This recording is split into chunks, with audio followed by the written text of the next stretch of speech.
Good afternoon or good evening, depending on where you might be. My name is Kevin Michael Grace, and this is the KMG Show for Wednesday, April 28th, 2021.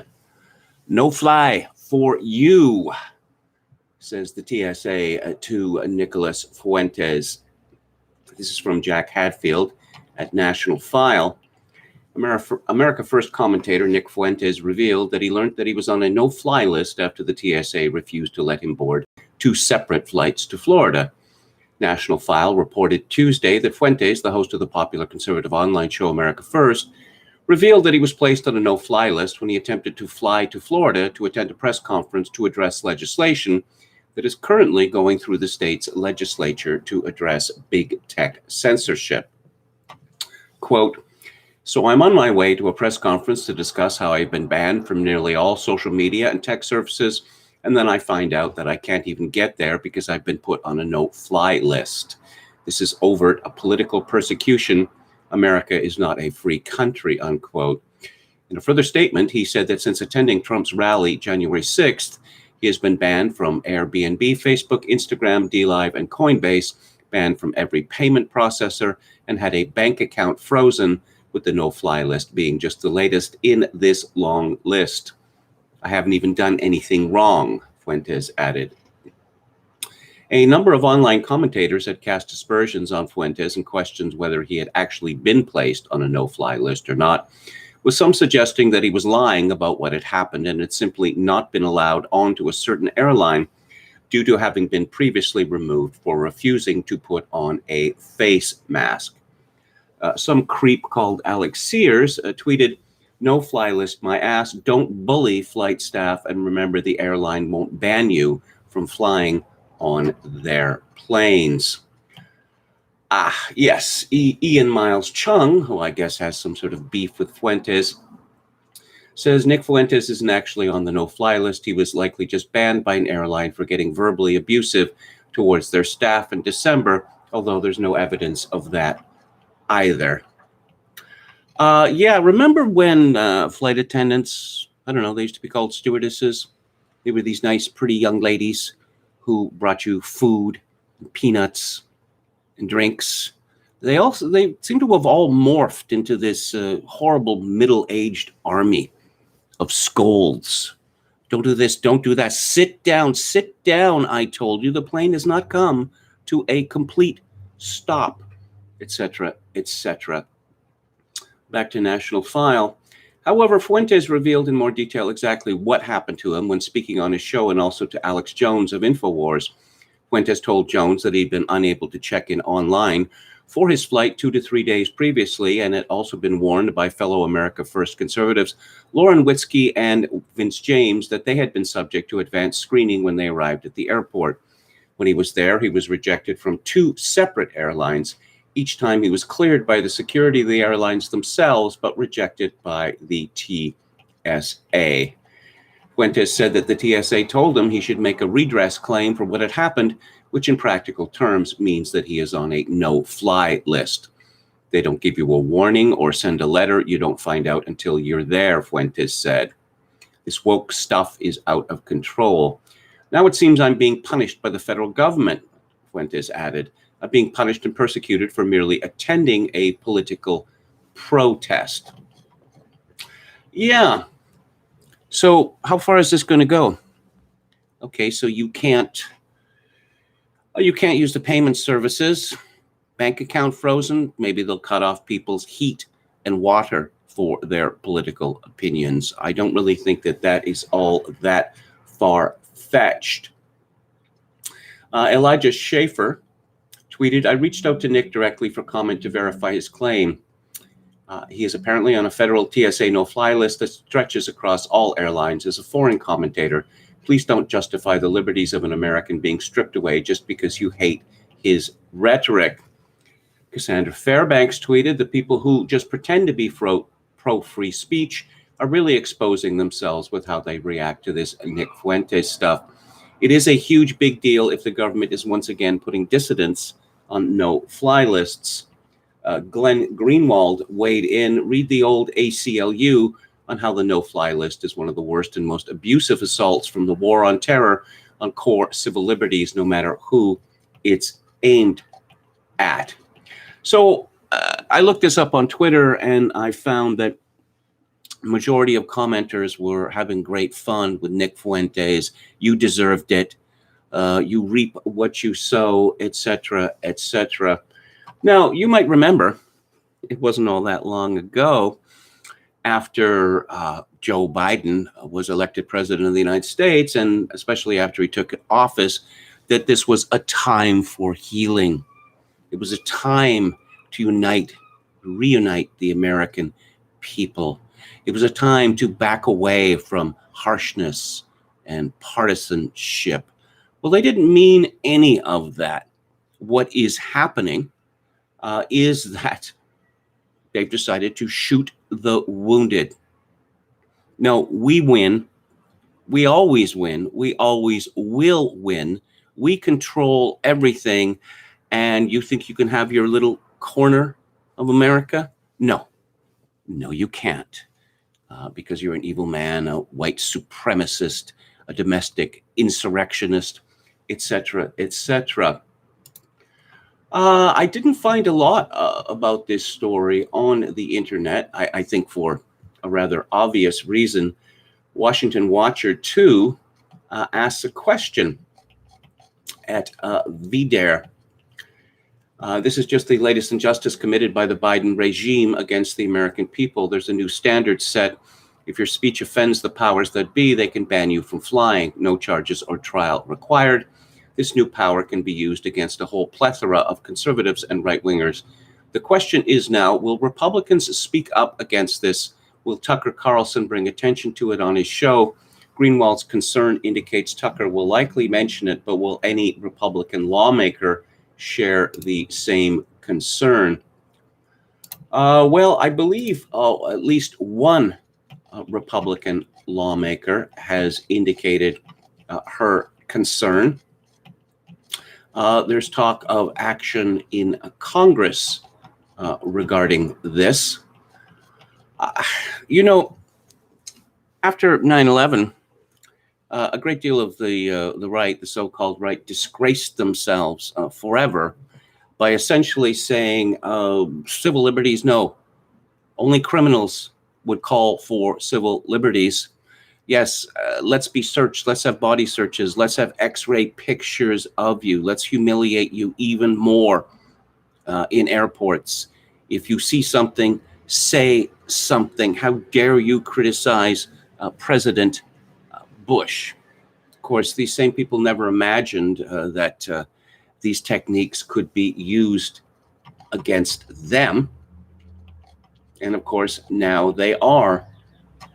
But the people laughing at Nick Fuentes, I don't believe that they understand the message that they are sending to those people that oppose them, which is that all bets are off. All bets are off. If we ever retake power, well, perhaps we'll do to you what you are doing to us, because there is apparently no stopping you. For all your talk of civility and fair play, you don't believe in it.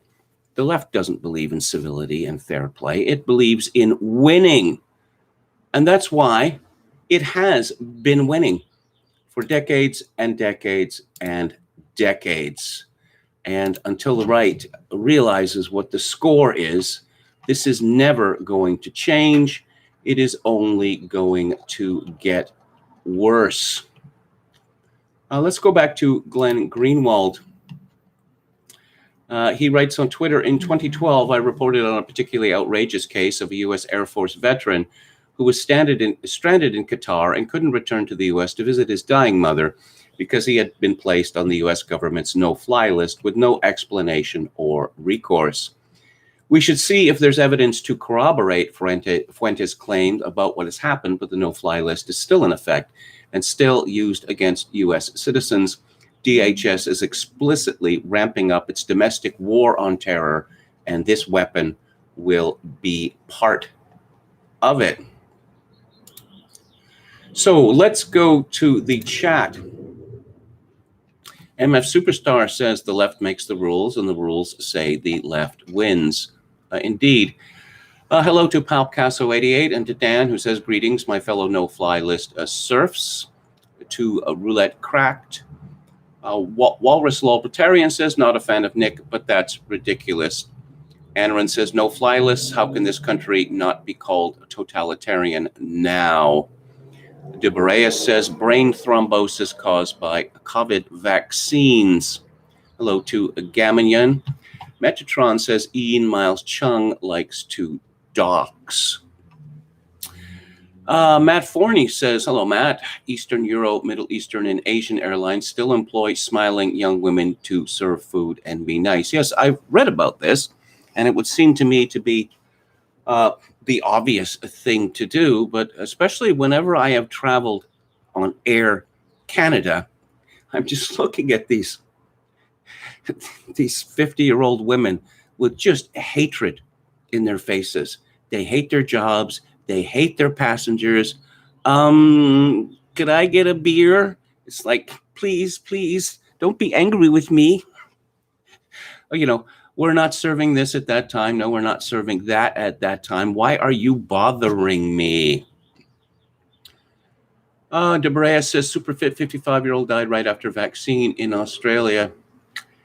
Anaran says, Kevin, have you ever read Michael Collins' book, Carrying the Fire? It is considered by some the best account of what it is like to be an astronaut.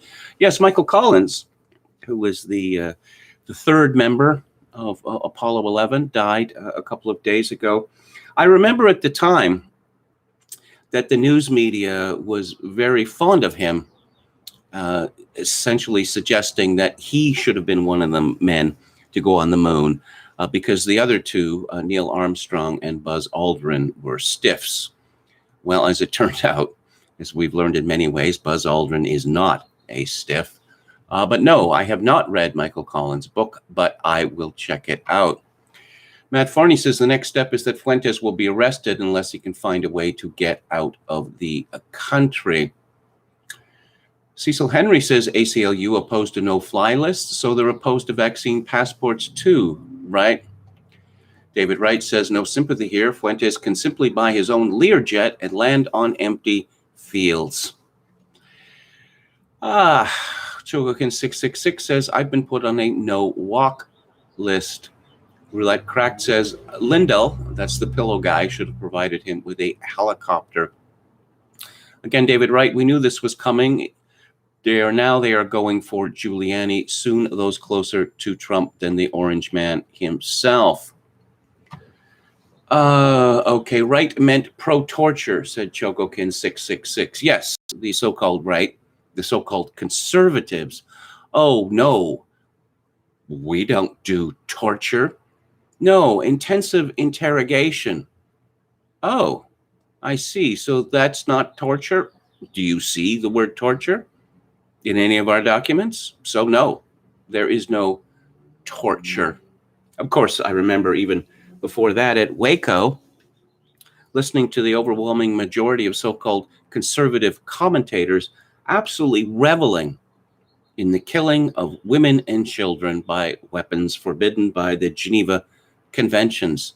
They really seem to glory in this. David Koresh was a weirdo, and weirdos deserve to die. That seemed to be their position.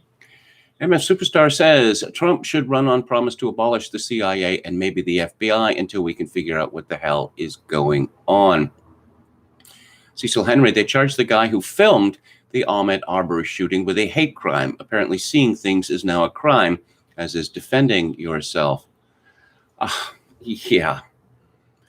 Modern liberalism is totalitarianism with a human face, says MF Superstar. Ian is also a swatter, says our valiant moderator, Chad Chadson. Thank you for your service. Kankel Airways, says Palcasso88.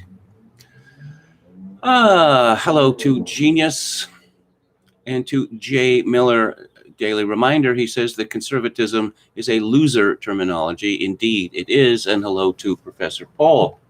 So now for some news from my country and its allegedly beloved Canadian Broadcasting Corporation.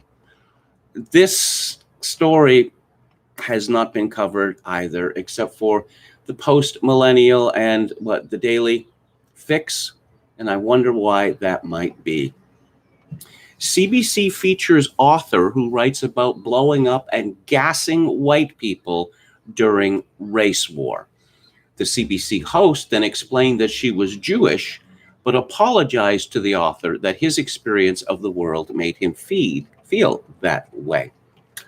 The CBC invited an author who wrote about detonating white people while the exits are locked and the air vents are filled with gas to be interviewed on their flagship arts program. Yes, I guess this fellow, Ben Philippe, has seen Inglourious Bastards, and he took great inspiration from it. Ben Philippe appeared on Q, where he discussed his newest book and racial issues in North America. Quote, "I'll smile as we raise glasses to your good white health while the detonator blinks under the table, knowing the exits are locked and the air vents filled with gas." During the program, an excerpt from his book was read where he considered what his actions would be in a race war. Yes, and we've heard that.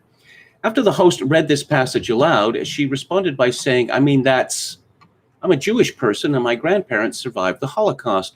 I can't tell you how it felt to read that sentiment, and I wanted to say to you that I'm so sorry that your experience of the world made you feel that way. Q is the highest rated show in its time slot in CBC history and is known for generating a younger audience. Q was hosted by John Gomeshi until he was accused of sexual misconduct in 2014. Philippe's new book, the one with the excerpt about gassing white people, is called Sure, I'll Be Your Black Friend. The CBC host asked the author about his imagined race war. In his book, the host said that Philippe asked what would happen if there was a race war and what side you would be on. And you took it to a place that I found really shocking, she said. In response to this, Philippe said, fun fact, that section used to be so much longer, so thank you to my editor for condensing it. I guess I was wrestling with the question that isn't the end result of that all-out warfare, like Game of Thrones style warfare? Game of Thrones. There's hundreds or thousands of wars he could have used as an example, but he chose Game of Thrones. And what does that look like? And I lived in that sort of stray thought for a few pages, and it was disturbing to write, too, because I'm not a violent person. I love all my white friends. Ben Philippe is a French-Canadian author who moved to the United States in his high school years. He has written 2 other books, Charming as a Verb and The Field Guide to the American Teenager. Yes, America is now being enriched by Haitians from Canada. Don't you feel lucky, America? And yes, not the Daily Fix, the College Fix. And there's a picture of this Philippe's smug, smirky, I grew up on the Daily Show face. Oh, yes, and he's written a book about white people. Sure, I'll be your black friend. Notes from the other side of the fist bump. And there's a portrait of him, and guess what? It's flat art, because of course it is. Of course it is. Curious thing about this story. There was a link from the post-millennial to the CBC broadcast. So I follow the link, and it says Monday, April the 26th, 2021, Oscars panel, Khadija Queen, and more. Today on Q, Kathleen Newman Bremang and Jason Gorber, Khadija Queen. Today on Q with guest host Talia Schlanger. There is no reference to Ben Philippe. Curious. So I thought that the post-millennial had made a mistake. Then I looked at the URL, which says cbc.ca/radio/Q/Monday, April 26, 2021, Oscars panel, Ben Philippe, and more.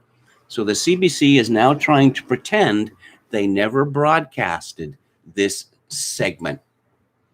And I've searched in vain for coverage of this incredible story from sources, Canadian sources other than the post-millennial, and have found Nothing. Apropos of this, William Briggs, a statistician to the stars, has a column today, How Will the Killing Begin? What follows is a big suppose, just out of suppose, so don't get too worked up. Suppose in the once United States, the left spirals out of control, as it has done so often before and many times and places, and the killing begins. How might it start? Would it be general, or would the soft tyranny which clouds over us merely deepen to suffocating levels? Will it be soma or bullets? Would the collapse be everywhere or localized to population centers? I suppose the frequent historical analogy, the debased left, unable to stop itself because it has no magisterium, as do the based, to draw a line, accelerates until its traditional end, which is the mass grave. I don't give any of this a large chance, not now. There are still many large geographic islands of sanity remaining, even if population centers become daily more woke. Neither do I rate our collapse impossible. History is too blood-soaked to be optimistic. We are just supposing. If you think, yes, here's how the killing might begin. Sooner or later, some man or some small group of men on the right are going to lose their tempers. You can't keep calling whites evil because of their race and force them to agree with that judgment without an eventual reaction. You can't keep insisting everybody embrace lies.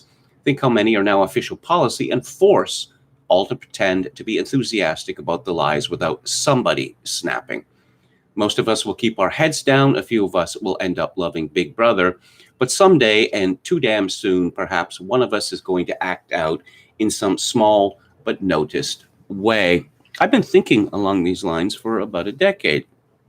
And when I see these stories about, I don't know, nice white people trying to enjoy their brunch when Black Lives Matter shows up to scream at them through bullhorns, one of these days I'm suspecting that one of these nice white people who thinks of himself very much as an anti-racist and a liberal is going to snap and is going to jump out of his seat, and he's going to grab the bullhorn from the large black lady, shouting insults at him, and then a melee begins. And of course, this will all be blamed on the nice white people because you are all racists. You all practice white supremacy. You do not have the right to go out on a Sunday and enjoy a brunch. You have the right to suffer interminably. That is your right under the new normal. Briggs continues, the incident has to be something other than some official or official-like act like those committed by cops. Don't forget, the left will eventually need cops, whatever they are called, for their own purposes. They can't eliminate them. It won't be any of you, I trust, dear readers, who finally can't take any more. We know that violence is useless against the state. It's too big. They are many and we are few. They are strong and we are weak. There is no way to win by force, not for us ordinary people, I mean. Still, when somebody or some small group who doesn't understand these things loses it and does something ill-advised, the left will have the casus belli it desires. It doesn't even have to be a real event, a genuine act. It can be the perceived threat of one. We saw, how many times now, agencies of the state warning that the largest threat to itself is from the right. This is in spite of BLM and Antifa running to and fro, stabbing, looting, burning, murdering. How do they fool themselves? By relying on reports done by groups like the Center for Strategic and International Studies, which recently conducted a study which proved white supremacy or white nationalist ideologies are the biggest terrorist threats. They concluded this after juicing the stats by equating plots, which is to say social media and gaming chatter, with actual killings and mayhem, which is coming from the left. We're tempted to call this maneuver standard bureaucratic lying, but there's an element of self-fulfilling prophecy about these things. Many of these investigators believe what they're saying. Well, it's easy to believe when money is being showered on you. We saw, do you recall, the amateur tyrant who rules Michigan saying she had threats made against her, the threats deduced from online chatter. But after it turned out the nonsense came from idiot Antifa leftists, the matter was dropped. This plot, therefore, doesn't count. We had a trial run of an incident on January 6th in which a few LARPers and festive folk traipsed through the open Capitol doors, held open here and there by Capitol Police. One unarmed, harmless lady was shot dead by Capitol Police. A government employee died that day too, a death which the media gloried over, lying about its cause for months. After this insurrection, so-called, offenses went up and soldiers were brought in to protect our rulers, many of whom turned out to be just as cowardly as we thought. Very dangerous that. There is no ruler more apt to turn homicidal than a cowardly one. Our government now has a majority of effeminates in power. Whatever the final incident is, it won't be from the anarcho-tyranny our rulers wield. It won't be some pack of blacks attacking a group of white civilians who say successfully fend off the attack in a deadly way. That kind of thing can only be used if our rulers can paint it as the whites having struck first, with some evidence, however contrived or weak, of the whites' hatred or racism and advanced planning. If the left becomes impatient, William Briggs concludes, they'll go the killing route. They are impatient for a future they can't identify, they cannot describe, but in which they have an unslakable lust. Right now, the oligarchs are doing fine, controlling the media to juice the left masses just enough, but not too much. They obviously believe that they can control the beast they have created. Dr. Frankenstein thought so too. Like I said, my money's on the oligarchs, but as the man said, shit happens. And you can find this at wmbriggs.com. It was a left-wing fantasy for decades that the right, or the radical right as it used to be called, was trying to incite a race war. Now there are genuine attempts, mainstream attempts, to incite a race war of blacks and allies against whites.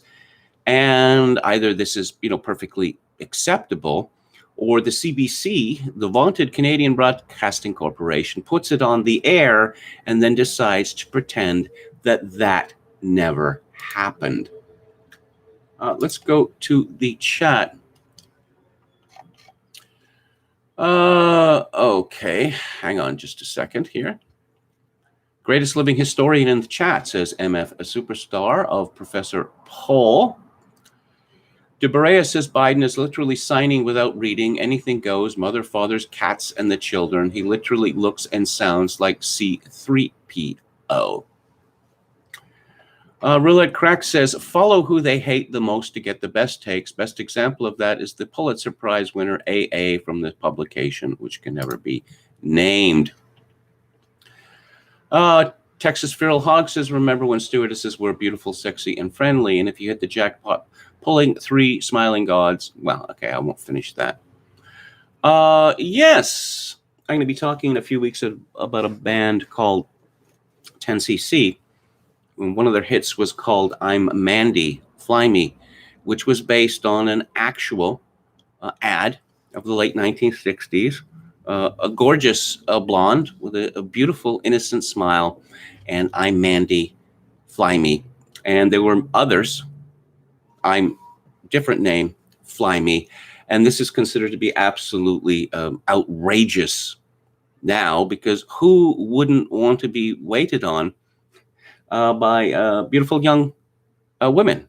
I mean, come on. Does it matter? Do looks matter? Yes, the whole of the world now and then tell us that looks matter a great deal. Also, personality matters. Was it Kingsley Amis once said, there is no end to the ways in which nice things are better than nasty things. Don Willis says a friend got in trouble in corporate America just today. In conversation, he mentioned a black-owned business. A black coworker has lodged a complaint of racism with HR. Truth is a crime now.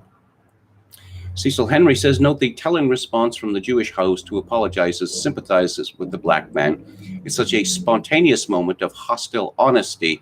She is not upset to be attacking whites at all.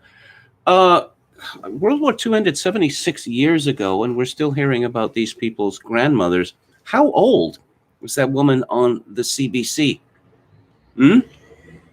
Because 76 years is almost 4 generations ago. And again, this is very dangerous talk. Most Jews consider themselves to be white. Overwhelming majority of themselves consider themselves to be white. But the Jewish elite, increasingly, does not consider itself to be white, and it considers men like Stephen Miller to be ethnic traitors. Now, the talk now is about white supremacy, but should the Jews ever divorce themselves from whiteness, we'll be hearing a lot about Jewish supremacy, which is very much not in Jewish interest. David Watkins says, what if they started a race war and nobody came?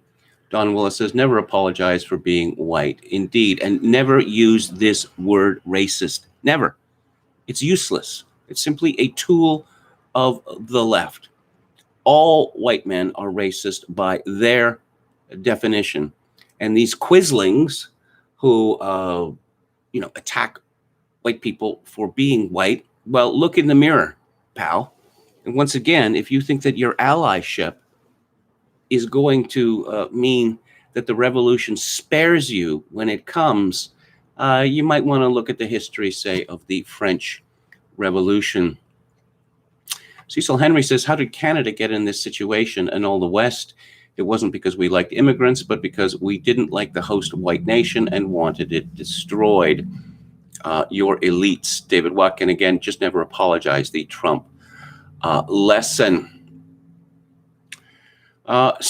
Buddy says, sign on a business I just walked by. Do not enter if you are exhibiting signs of COVID-19, racism, or homophobia. It's not just the message that bothers me, that infuriates me. It's the insufferable cuteness of it. Donna Beck says, I ordered a book from Barnes & Noble online and needed a picture ID to retrieve it. Steve says, these people won't do well in a race war. The supremacy label can be applied to a high-performing minority. And moving on, just give me a second here. Oh, yes. And the conservative movement, of course, is now revealed to be classical liberals. Liberalism is dead. They're a little late for that. But after decades, as I pointed out, decades of saying, oh, we're conservatives, we are the guardians of the flame, they're all saying, oh, the liberal project, you have to support classical liberalism. No, I don't. And neither should you, because classical liberalism is what has led directly to the mess that we are in. Kristen Taylor at the Gateway Pundit reports, the Drudge Report's drift from its original internet rebelliousness took another step into mainstream irrelevance with a purge this week of links to pioneering conservative sites, the Gateway Pundit, WorldNet Daily, Free Republic, Daily Wire, and Western Journal, and Lucien.com. Also reportedly gone are links to the late Rush Limbaugh site and columnist David Limbaugh. InfoWars and Zero Hedge survived the purge. However, one report observed Zero Hedge was delisted for a time this week. The Drudge Report has gone through a sharp change in recent years, leading to speculation about whether reclusive owner Matt Drudge secretly sold the site and relinquished control. Regardless, the site is not what it used to be and has lost substantial traffic. Last month, the Press Gazette reported that the Drudge Report lost over 40% of its traffic year on year from February 2020 to February 2021. Quote, influential conservative news aggregation site The Drudge Report saw its year-on-year visits fall by 41% from 71.4 million to 42.4 million. Yeah. You remember I was talking about this yesterday or the day before after LeBron James tweeted a photograph of a cop in Columbus, Ohio with the text, "You're next." He later deleted it and whined about how people were being mean to him. A bunch of cops have been mocking LeBron James on TikTok. And no, that's not permitted. This is from Dylan Gwynn of Breitbart. In Idaho, a law enforcement department has publicly responded to what they call the extreme controversy, their words, caused by one of their deputies who posted a viral video mocking LeBron James. In response, Bellevue Marshal's Office Deputy Nate Sylvester posted a video pretending to have a conversation with James while responding to a hypothetical fight between two black people. You don't care if a black person kills another black person, but you do care if a white cop kills a black person, even if he's doing it to save the life of another black person, Sylvester says. I mean, it doesn't make a whole lot of sense, but then again, you were really good at basketball, so I guess I'll take your word for it. Sylvester's video has been viewed over 4.2 million times as of Wednesday morning, according to 19 News in Cleveland. Now, the Bellevue Marshal's Office has responded to the post, saying the matter is being handled internally. The agency wrote the Bellevue Marshal's Office is aware of the extreme controversy regarding Deputy Marshal's viral TikTok. The statements made do not, capital letters, represent the Bellevue Marshal's Office. The Bellevue Marshal's Office always demands that our deputies engaged with our citizens in a friendly and professional manner. This is not, all caps, how we expect our deputies to act on duty or use city time. This is a personnel issue that is being dealt with internally. We would like to thank everyone that took the time to reach out to us. We greatly value our relationship within this wonderful community. The NBA did not discipline LeBron James for his post targeting the Columbus police officer. No, the NBA will only discipline people within that organization if they criticize the People's Republic of China. The sailor strategy, you'll have heard of it. Essentially, it means graze where the grass grows. But others disagree. Here's an article by Lipton Matthews in Chronicles, and he is a young black man. He writes, acts of contrition can never endear the Republican Party to black Americans. Republicans have assumed the opposite for decades, thinking that blacks will reward them with support for their energetic pandering. What Republicans fail to realize is that black people view voting as an expression of group solidarity. This solidarity is crucial to the identity of black Americans, and even though many blacks identify as conservative, voting for Republicans is thought to violate their identity. Those who do violate this identity are excluded for failing to uphold sacred traditions in the black community. The blacks remain loyal to the Democratic Party to the bewilderment of analysts. To black Americans, voting does not aim at empowering the individual. It is seen as expressing the interests of the group. If blacks believe Republicans are hostile to their goals, then they will vote for Democrats even when policies advertised by the Democrats may prove to be detrimental to their economic well-being. This group voting mentality is especially difficult in the ever-present mentality of victimhood.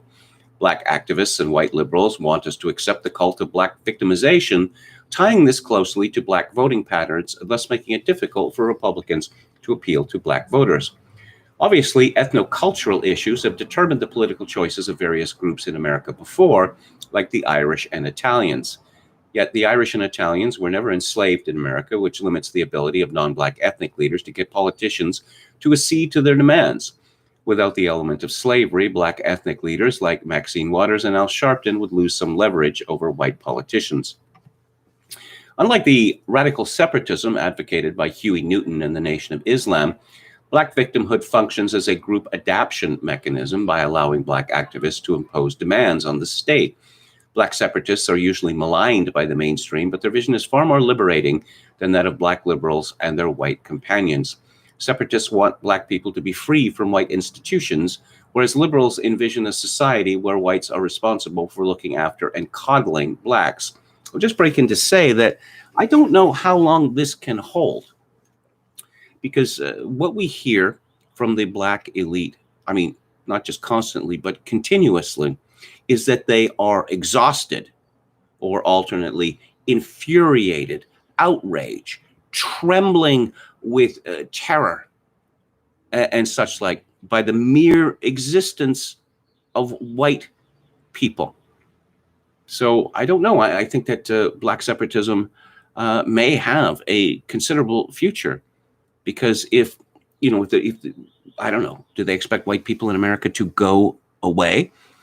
I mean, racial fanatics on the right used to harbor this fantasy that somehow black Americans were going to be persuaded to leave America. Why would they do that? Why? that never made any sense. Does the black elite believe that whites are going to commit revolutionary suicide in order to aid their black allies? Well, I'm sure a few will, but no, I don't see white people going anywhere. And if black people cannot live with white people, then what is the solution? But back to our author, Lipton Matthews. As advocates of capitalism, Republicans differ in their medium for empowering blacks, but like separatists, they also advocate black autonomy. Yet because blacks tend to be collectivistic and have been socialized by the wider culture to imagine themselves as victims, preaching the message of self-reliance to black Americans may appear quite challenging. Black victimhood has only worked as a group adaptation strategy because ordinary blacks have been tricked into thinking that affirmative action benefits their entire race. One would think that when blacks realize that the richest 10% of black Americans control 75% of all wealth owned by African Americans, they would no longer embrace racial solidarity.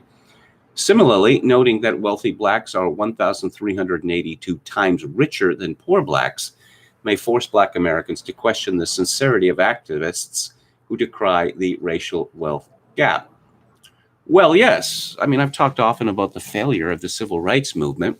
It seems to have worked quite well for about half of black Americans, the ones who managed to get out of the ghetto, which we now call the inner city, and get AA jobs with the government or Fortune 500 companies and such like.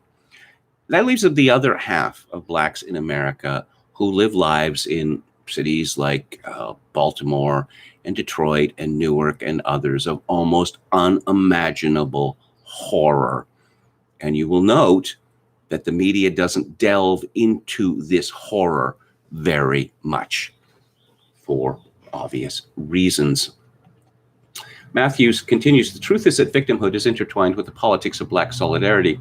Unless Republicans abandon the message of self-help, blacks will never perceive them as an attractive option to Democrats, and it is a waste of time for Republicans to specifically target black voters.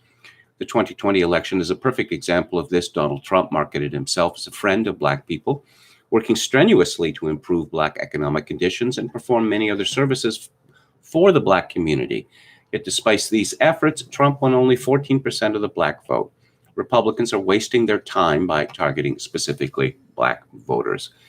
The Republicans will also remain unattractive and fail to generate widespread support, even when they embrace at least some stances that may please black Americans. For example, black Americans favor restricting legal immigration, and although Trump garnered more votes in 2020, he did not obtain enough to retain the White House. Expecting blacks to disavow the cult of victimhood appears to be wishful thinking, and so the chances of Republicans earning a sizable chunk of black support will likely remain slim. Thus, going after the black vote and expecting blacks to deviate from the tribal politics of racial solidarity seems to be merely a waste of time for Republicans. Well, yes, of course. The Republicans have been pushing this, libertarian notion. Pull yourself up by your bootstraps. You don't want to be on welfare, do you? You don't want affirmative action, do you? You want to get ahead by yourself. Well, why take that risk? If the game is rigged so that half of black America succeeds, regardless, why would that 50% want anything to change? I was talking to a friend last night. It reminds me of these stories that, let's say, give an example. There's a rich man, and he gives, let's say, his son $50,000 a month. His son can't keep a job or whatever. And so dad gets, tired of this, and he's worried about the future of his son. And he says, look, son, I've got you a job, and it pays $50,000 a year. And the son thinks, I have to pay taxes on that, right? So it's nowhere near $50,000. Plus, I've got to be in the office, 35 hours a week? And then there's the commuting back and forth. And then there's dealing with bosses and the psychodramas that take place in offices. Why would I want to do that when you are giving me $50,000 for doing nothing? But it's not good for you. It's not? Really? Here is another piece from Chronicles, a very long piece by Brian McClanahan called Rejecting the Proposition Nation. In January, Donald Trump's President's Advisory 1776 Commission released its 45-page 1776 report, which, according to the New York Times, is a sweeping attack on liberal thought and activism that defends America's founding fathers against charges that it was tainted by slavery and likens progressivism to fascism. Joe Biden scrapped it the day he entered office, and the report has since been scrubbed from all government websites. This is perhaps for the best. However noble the intentions of the Commission's members, their document is a profoundly flawed vision of American history, one that places the Declaration of Independence and Abraham Lincoln at the center of the American experience. This Lincolnian vision is now the accepted conservative consensus regarding American history. American conservatives looking for an intellectual home should avoid claptrap like the 1776 Commission and its intellectual sibling, the 1619 Project. They are in reality two sides of the same coin. Both rely on a fantasy about the founding that Lincoln invented at Gettysburg in 1863. Accepting the assumptions behind either view of America is tantamount to a coin toss, in which the rules are heads they win, tails you lose.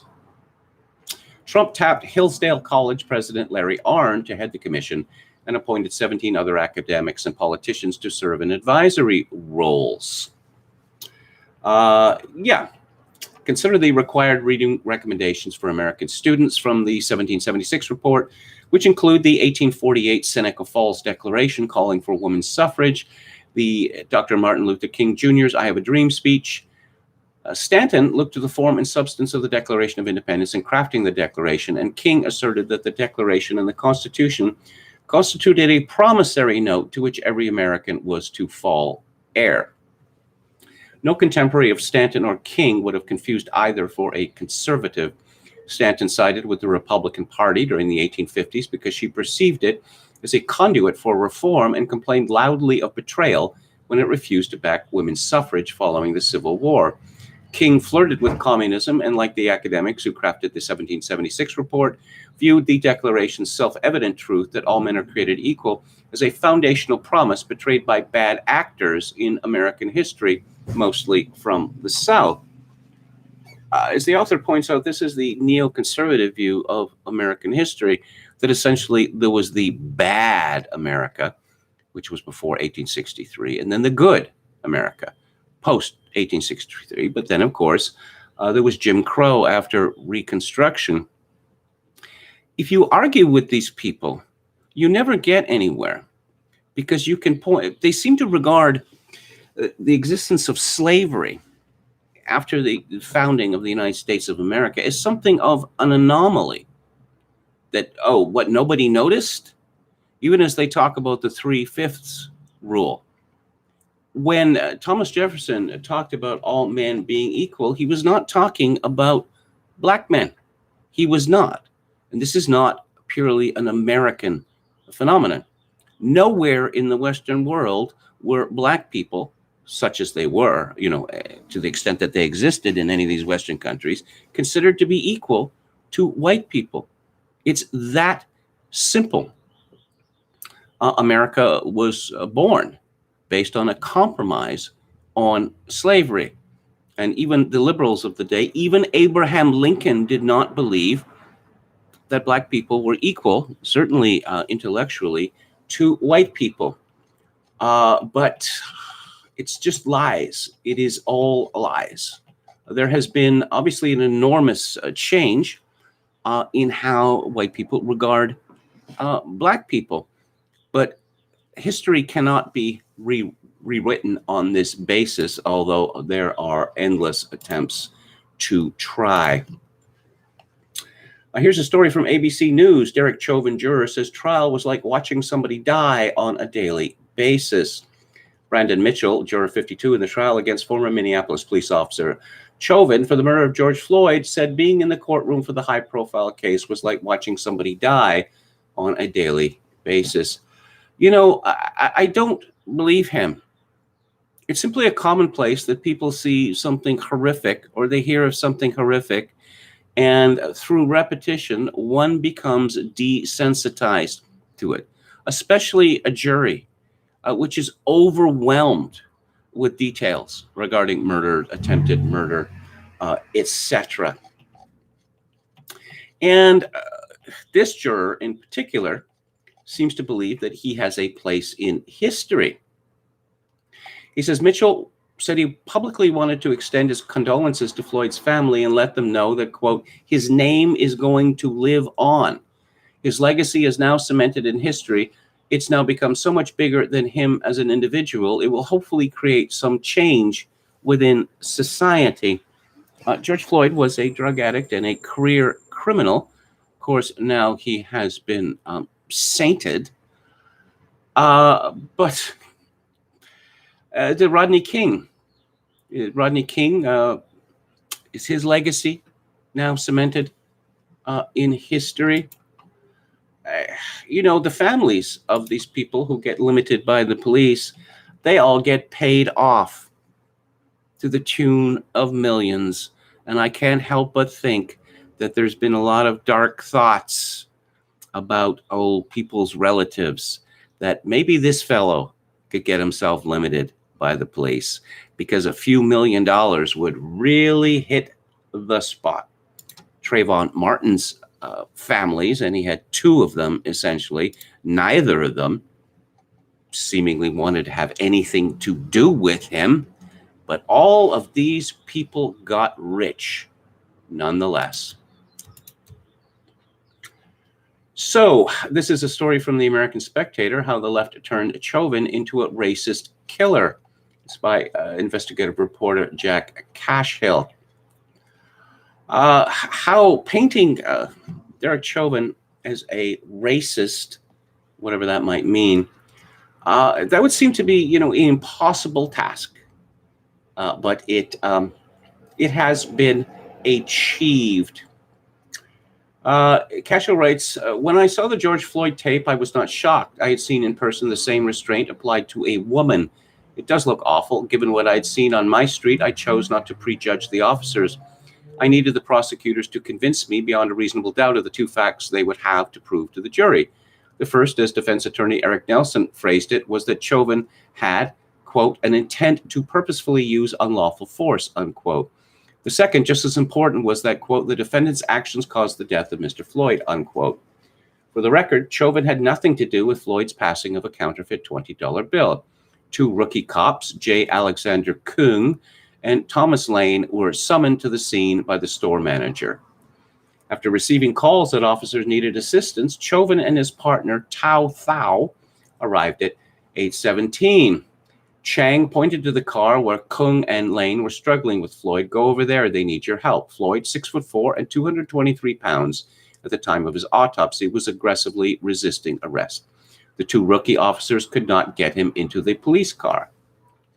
At the request of the Minneapolis Police Department, Chang was monitoring the scene.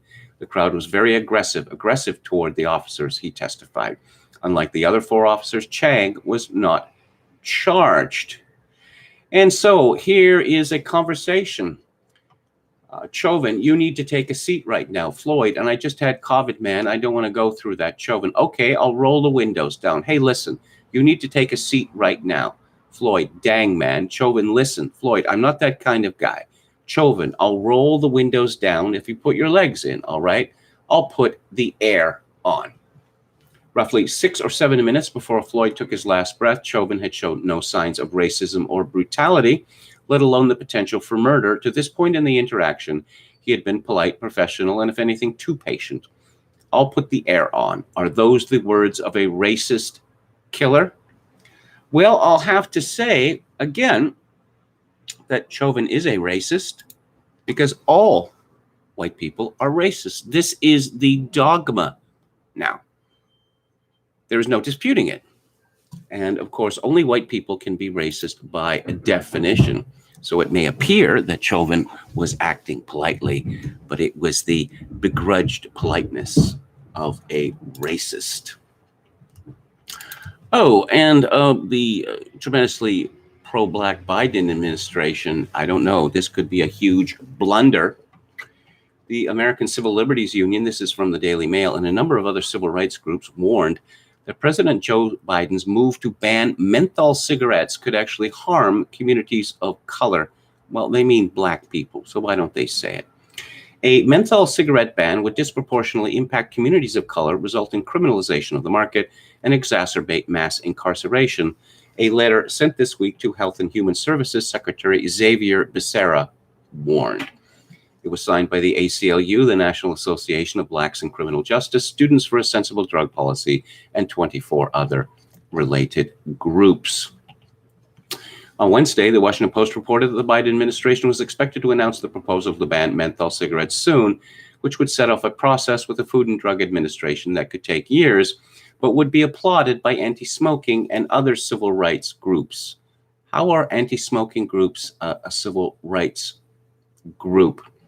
Anti-smoking groups, along with some civil rights allies, have pressured the federal government to make the move because they say the tobacco industry has aggressively targeted black communities when pushing the mint-flavored smokes. Years ago, decades ago, I found out that the number one cigarette among black Americans was Cool. Cool with a K. And for the longest time, I thought it was because of the name. And then later I discovered that the favorite cigarette of black Americans had switched to Newports. So obviously it wasn't because of the name. It was just because black people in America like menthol cigarettes. And why is that any business of the United States government? There is no, we've had flavored tobacco has been banned in Canada for several years. Oh, because it's like candy to the kiddies. You have to be 19 years old to smoke cigarettes in my country. They're not kiddies, okay?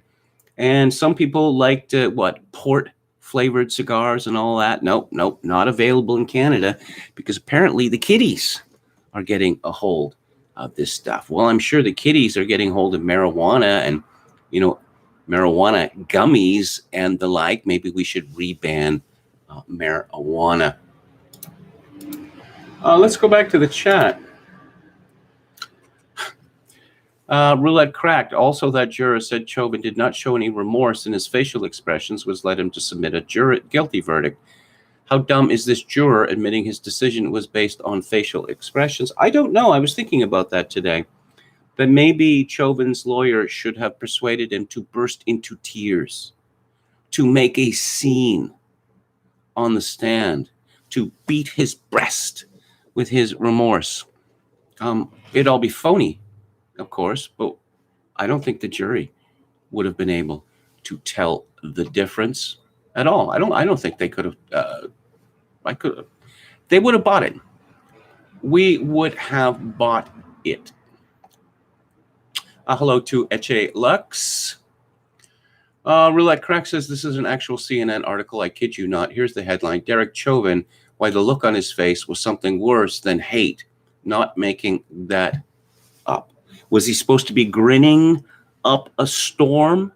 Was he supposed to let his jaw drop and his mouth hang open?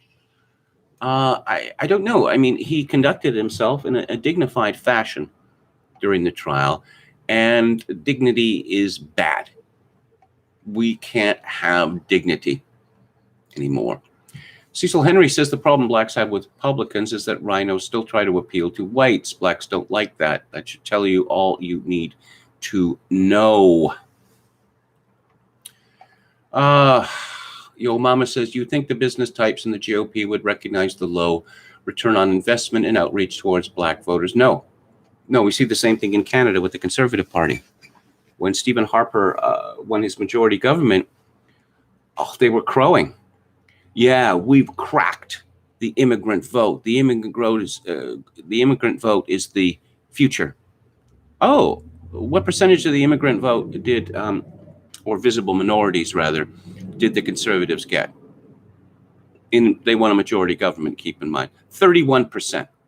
So they were losing more than 2-1, but I guess they thought they could make it up in volume.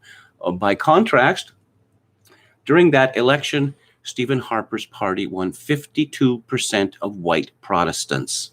Again, you want to graze where the grass is. I mean, if you have any intelligence. Rustin Shackelford says, what are they going to ban next? Colt 45? Yes, maybe the alcohol companies are deliberately targeting Colt 45 blacks. Didn't Billy D. Williams, didn't he used to advertise Colt 45? I believe so. I've talked about Glenn Greenwald previously on the show, and now I have to look at Rachel Maddow's face. She always looks as if she's in tremendous pain. Glenn Greenwald writes on Substack, CNN's new reporter, in scare quotes, Natasha Bertrand is a deranged conspiracy theorist and scandal-plagued CIA propagandist. In the U.S. corporate media, the surest way to advance is to loyally spread lies and deceit from the U.S. security state. Bertrand is just the latest example. She is pretty, though. I'll give her that. Greenwald begins the most important axiom for understanding how the U.S. corporate media functions, that there is never accountability for those who serve as propagandists for the U.S. security state. The opposite is true. The more aggressively and recklessly you spread CIA narratives of pro-war manipulation, the more rewarded you will be in that world. The classic case is Jeffrey Goldberg, who wrote one of the most deceitful and destructive articles of his generation, a lengthy New Yorker article in May 2002, right as the propagandistic groundwork for the invasion of Iraq was being laid, that claimed Saddam Hussein had formed an alliance with al-Qaeda and Osama bin Laden. In February 2003, on the eve of the invasion, NPR host Robert Siegel devoted a long segment to this claim when he asked Goldberg about a man named Abu Musab al-Zarqawi. Goldberg replied, he is one of several men who might personify a link between Iraq and al-Qaeda. Needless to say, nothing could generate hatred for someone among the American population just 9 months away from 9/11 more than associating them with bin Laden. Yes, it was all made up, wasn't it? Goldberg's fabrication-driven article generated ample celebratory media attention and even prestigious journalism awards. It also led to great financial reward and career advancement. In 2007, the Atlantic's publisher David Bradley lured Goldberg away from the New Yorker by lavishing him with a huge signing bonus and even sent exotic horses to entertain Goldberg's children. Goldberg is now the editor-in-chief of that magazine. Another illustrative mascot for this lucrative career path is NBC's national security correspondent, Ken Delanian. In 2014, his own former paper, the Los Angeles Times, acknowledged his collaborative relationship with the CIA. During his stint there, he mimicked false claims from John Brennan's CIA that no innocent people were killed from a 2012 Obama drone strike, only for human rights groups and leaked documents to prove many were. A FOIA request produced documents published by The Intercept in 2015 that showed Delanian submitting his reporting to the CIA for approval in violation of the LA Times' own ethical guidelines. On Monday, CNN made clear that this dynamic still drives the corporate media world. The network proudly announced that it had hired Natasha Bertrand away from Politico. In doing so, they added to their stable of former CIA operatives, NSA spies, Pentagon generals, and FBI agents, a reporter who has done as much as anyone, if not more so, to advance the scripts of those agencies. Every month, Bertrand produced dozens of Russiagate articles for this site, Business Insider, which were so unhinged they made Rachel Maddow look sober, cautious, and reliable. In 2018, it was Jeffrey Goldberg himself, knowing a star CIA propagandist when he sees one, who gave Bertrand her first big break by hiring away from Business Insider to cover Russiagate for The Atlantic. Hang on just a second.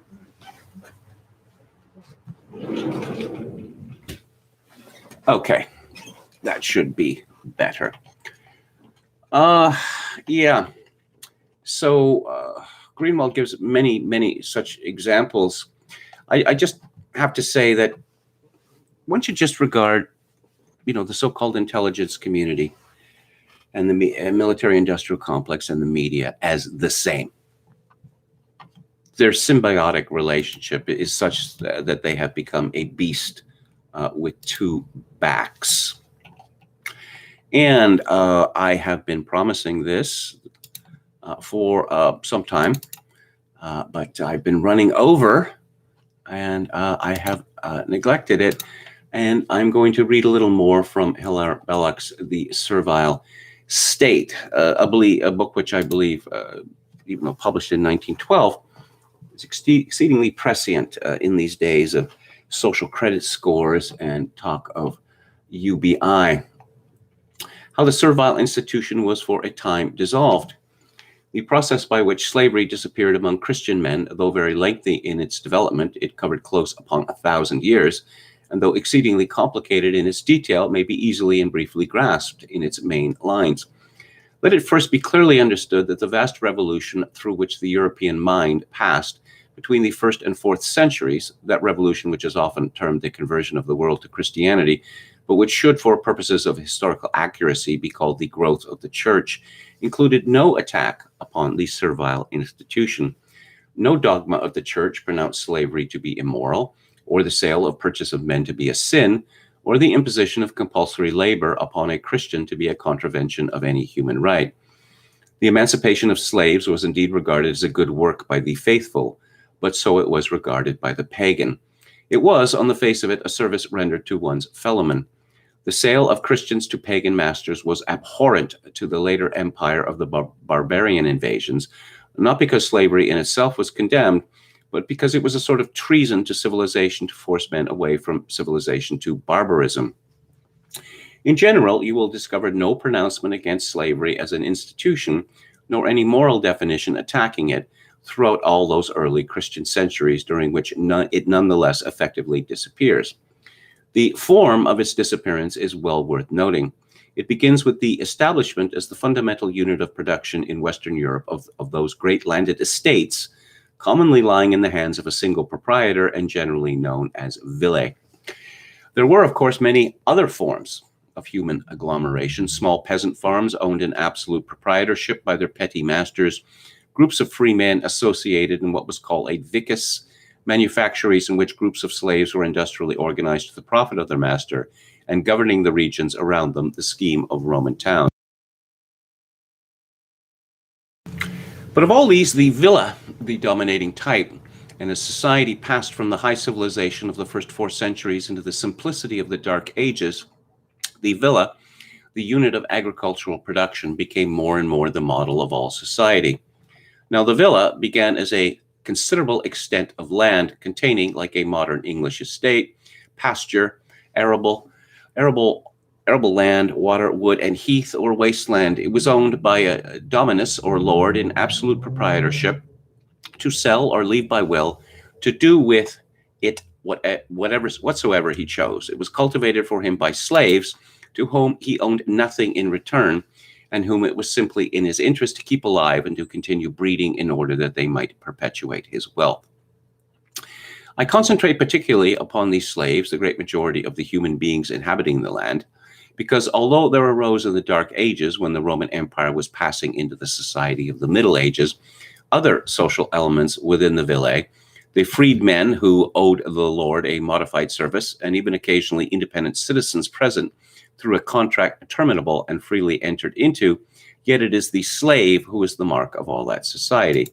At its origin, then, the Roman villa was a piece of absolute property, the production of wealth upon which was due to the application of slave labor to the natural resources of the place, and that slave labor was as much the property of the lord as was the land itself.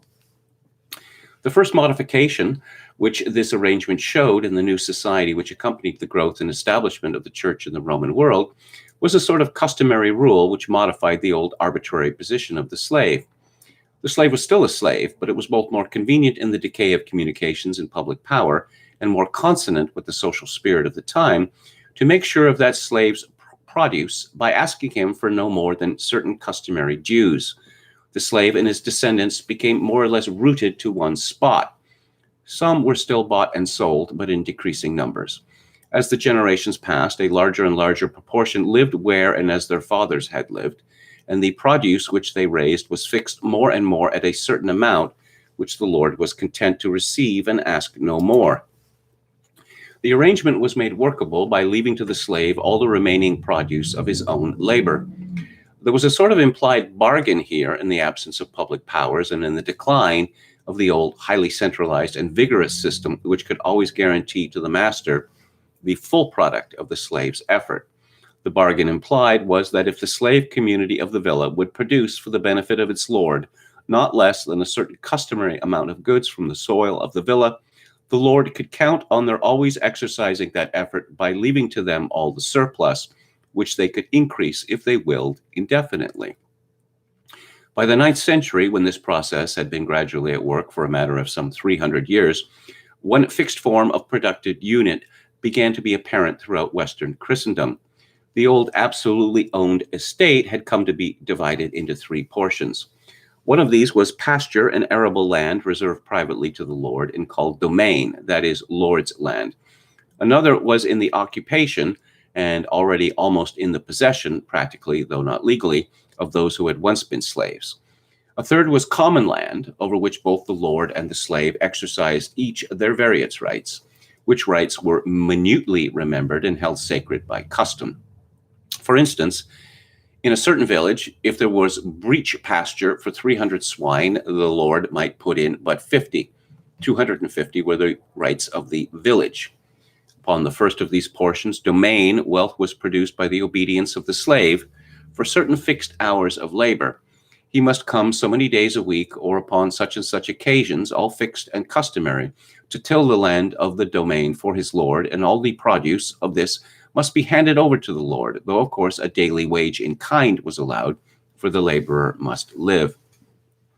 Upon the second portion, land in villanage, which was nearly almost the most of the arable and pasture land of the villa, the slaves worked by rules and customs, which they gradually came to elaborate for themselves.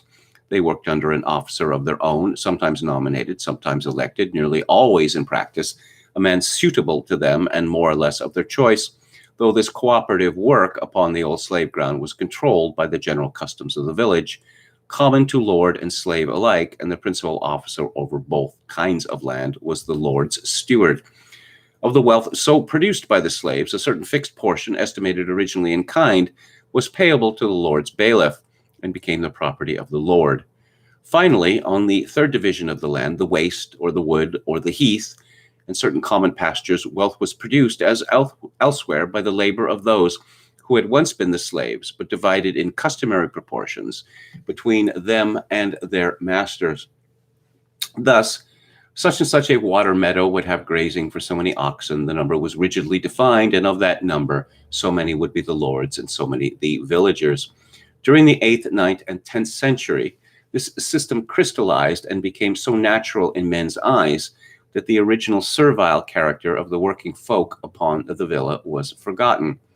The documents of the time are rare. These 3 centuries are the crucible of Europe, and the record is drowned and burnt in them. Our study of their social conditions, especially in the latter part, are matter rather of inference than of direct evidence. But the sale and purchase of men, already exceptional at the beginning of this period, is almost unknown before the end of it.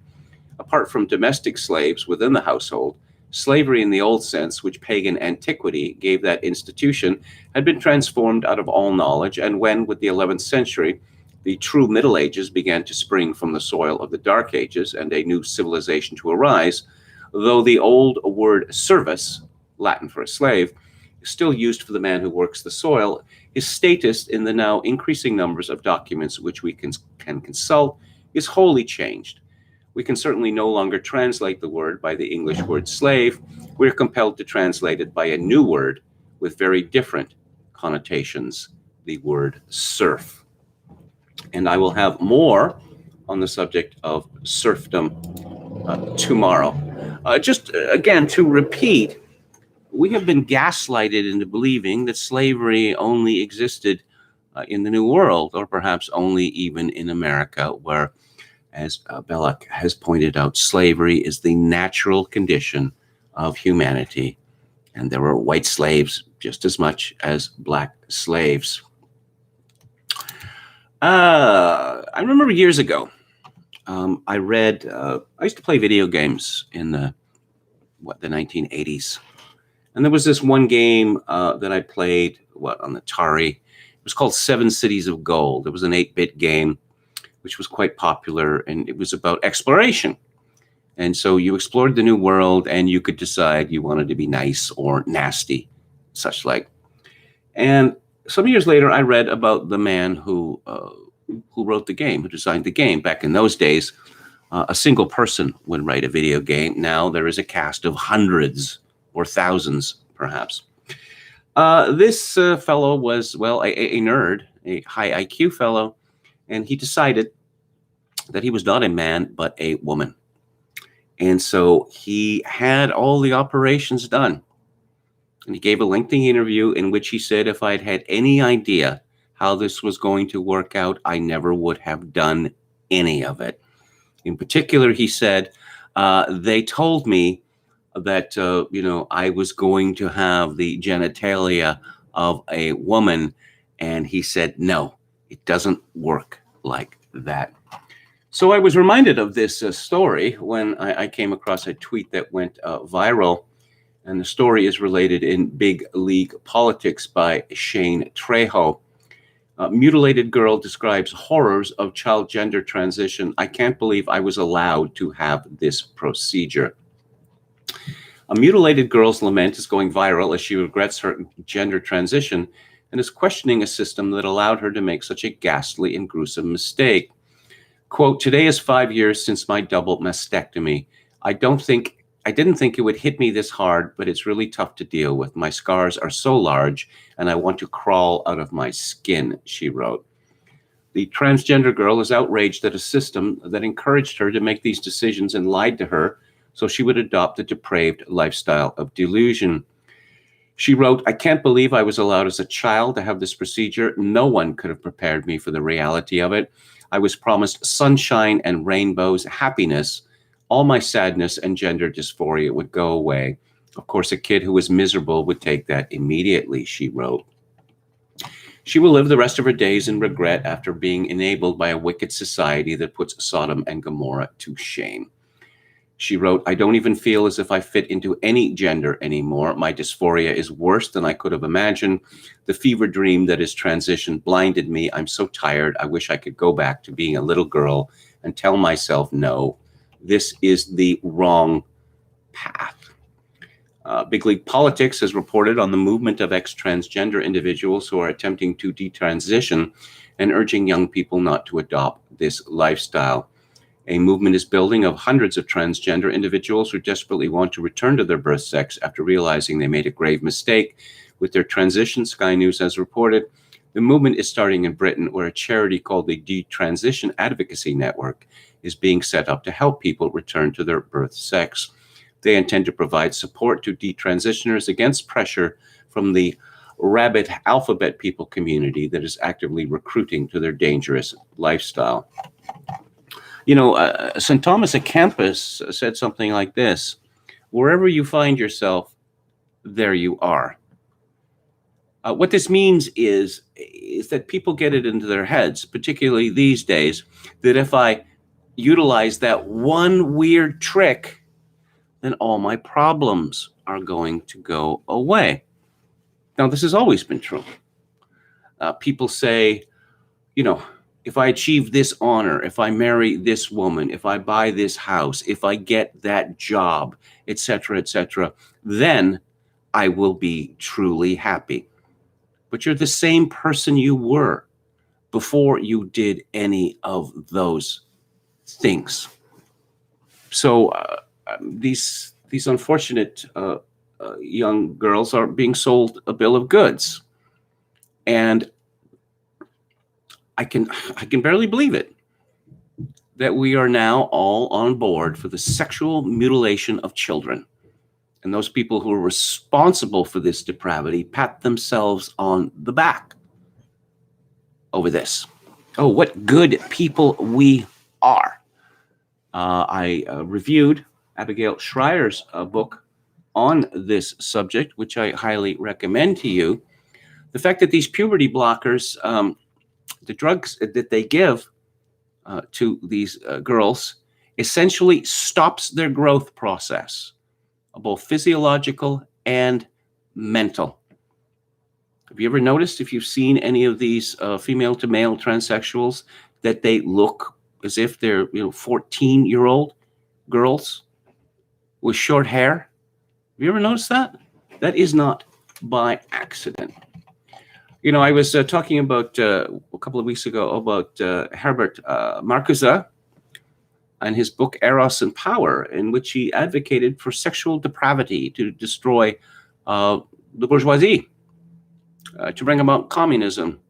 I don't think that is an accident that we are seeing this trans phenomenon become mainstream at this time, because the goal is to destroy the family. I mean, great steps have been taken already to destroy the family, pushing women into the workforce. What are you going to have? National daycare in Canada, perhaps national daycare in the United States. So women will have little choice but to leave home, to enter the workforce, and to have their children raised by strangers, where their minds can be warped by woke doctrine on politics and sexuality. In a similar story, by the way, when I was talking a couple of weeks ago about the province of Quebec's $5 a day daycare, there have been studies on this.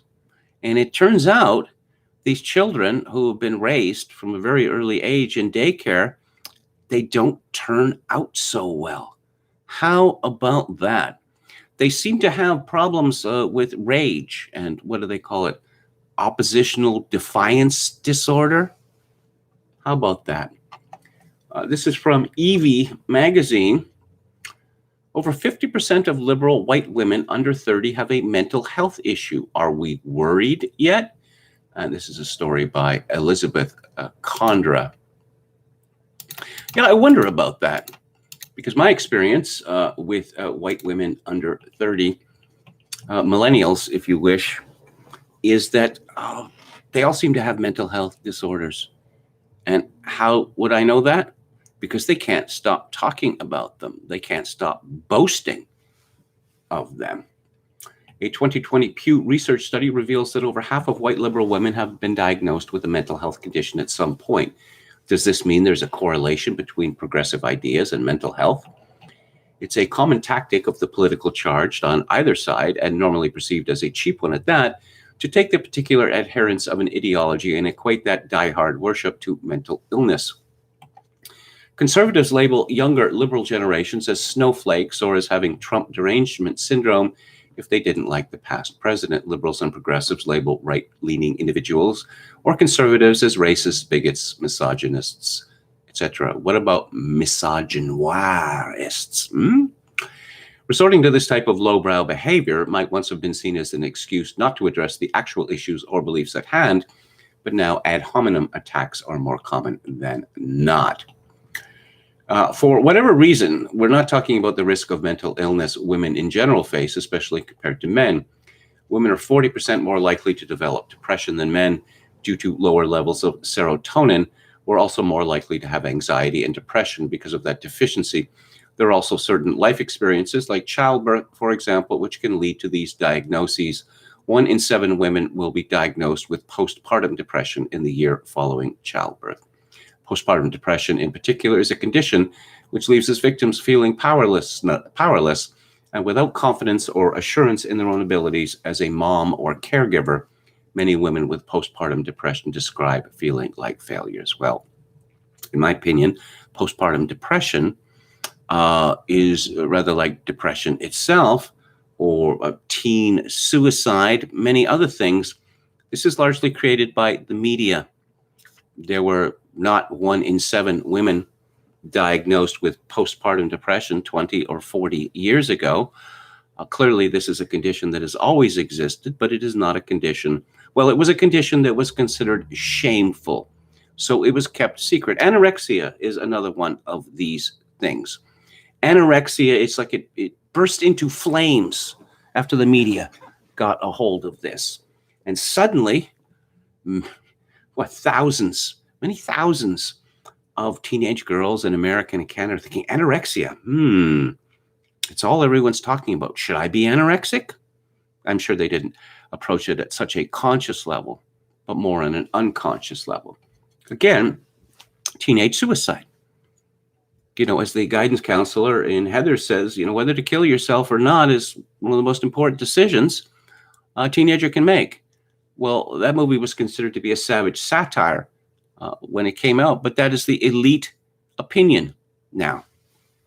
The thing about, being a teenager is, and what suffering at your high school, eventually, when you're 17 or 18, you leave your high school and you never have to have anything to do with these people again if you don't want to. So how about counseling to, these people to wait it out instead of glorifying them when they kill themselves? But back to our story. Conditions like depression and anxiety thrive in silence, although I must say myself, I'm not hearing a lot of silence. But it also seems to be a lack of confidence in women when it comes to knowing our own bodies, and instead our mental problems are written off as being too overly emotional. Think of how many times someone has described you or another woman as emotional. Where's the lie, though? Well, hormones do obviously play a role in the development of mental health, for better or for worse. It's possible to minimize or downplay the risks our mental health is facing if they're written off as a hormonal issue, whether it's our medical professionals or even ourselves engaging in that mindset. I don't know what this woman is really talking about, because big business has got behind the mental health craze, that you're all suffering from some sort of mental illness, and, end the stigma. That's all we hear. End the stigma.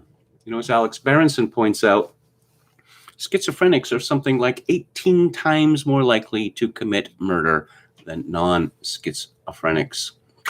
But biology and hormones aside, what about the choices we actively engage in, the behaviors we indulge, the beliefs and convictions we hold as more important than all the others, the people we spend our time with, the actions we devote our energy to, and the news we consume?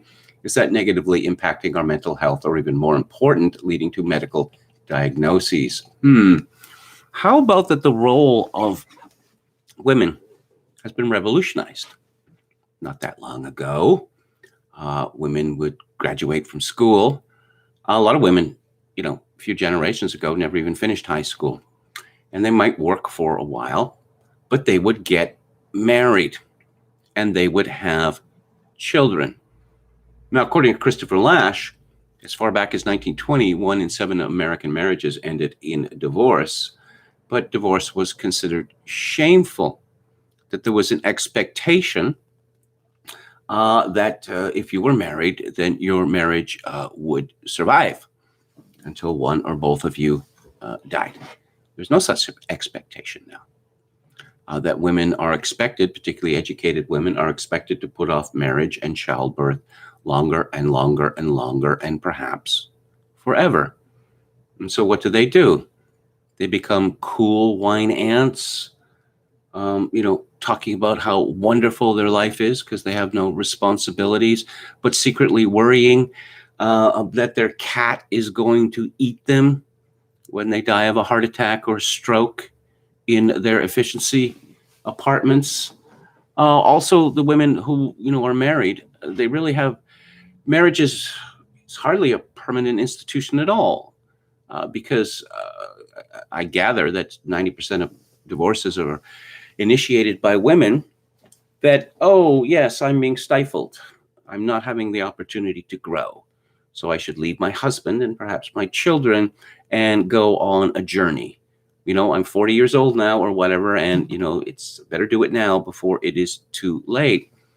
And so we have the phenomenon of women dating in their 30s, dating in their 40s, dating in their 50s, dating in their 60s. This is not a lifestyle which seems to me to be conducive to good mental health. But back to the Pew American Trends panel. The study, which examined white liberals, moderates, and conservatives, both male and female, found that conservatives were far less likely to be diagnosed with mental health issues than those who identified as either liberal or even very liberal. What's more, white women suffered the worst of all. White women ages 18 to 29 who identified as liberal were given a mental health diagnosis from medical professionals at a rate of 56.3%, as compared to 28.4% in moderates and 27.3% in conservatives. I would think that there's an obvious reason for that, is that conservatism is associated with a realistic view of the world, that one does not get what one wants simply because one wants it. Or in terms of politics, that the world is not going to be turned upside down overnight because of your feelings. Zach Goldberg, the doctoral candidate in question, consolidated the study's info in a set of visuals and posted them to a thread on Twitter. It's important to note that he clarified the following: I didn't write this thread to mock white liberals or their apparently disproportionate rates of mental illness, and you shouldn't either.